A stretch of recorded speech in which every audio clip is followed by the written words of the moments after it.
Serial Anupama में आज दिखाया जाएगा कि अनुपमा देख लेती है वनराज और काव्या को और वो बेहोश हो जाती है। काव्या और वनराज का नज़र पड़ जाता है अनुपमा के ऊपर और वो दोनों दौड़ कर आते हैं अनुपमा के पास। वो दोनों बहुत घबरा जाते हैं। वनराज काव्या को वहाँ से चले जाने को कहता है, लेकिन काव्या वहाँ से नहीं जा रही होती है। तभी वनराज बोलता है, तुम यहाँ से चले जाओ। वो काव्या के ऊपर बहुत जोर से चिल्ला देता है।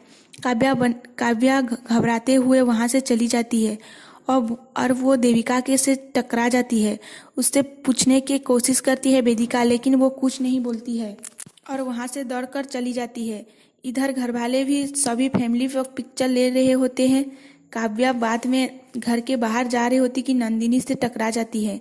नंदिनी उसकी फेस देखकर पहचान लेती है और बोलती है, क्या हुआ?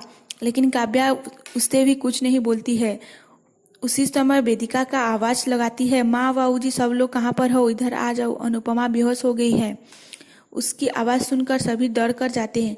नंदिनी भी काव्या का हाथ छोड़कर वहां से चली जाती है। घरवाले सभी अनुपमा को ऐसी हालत में देखकर बहुत परेशान हो जाते हैं।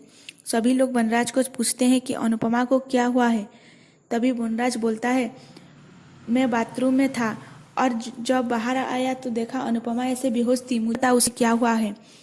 इधर काव्या घर पहुंच के बहुत परेशान होती है और रो रही होती है, कहीं घर वालों को पता ना चल जाए, अगर पता चल जाएगा तो क्या होगा। तभी दिखाया जाता है कि डॉक्टर पहुंच जाते हैं अनुपमा के घर और वो अनुपमा के चेकअप कर रहे होते हैं और बोलते हैं कि बीपी सड ऑफ हो गया है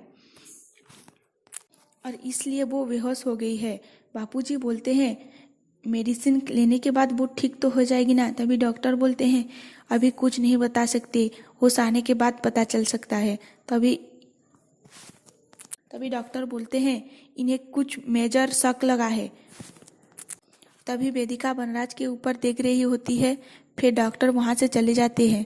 तभी समर्थ फिर अपने पापा से पूछता है कि मम्मी को क्या हुआ है पापा, उनको क्यों मेजर शक लगा, आप ही थे ना उनके साथ।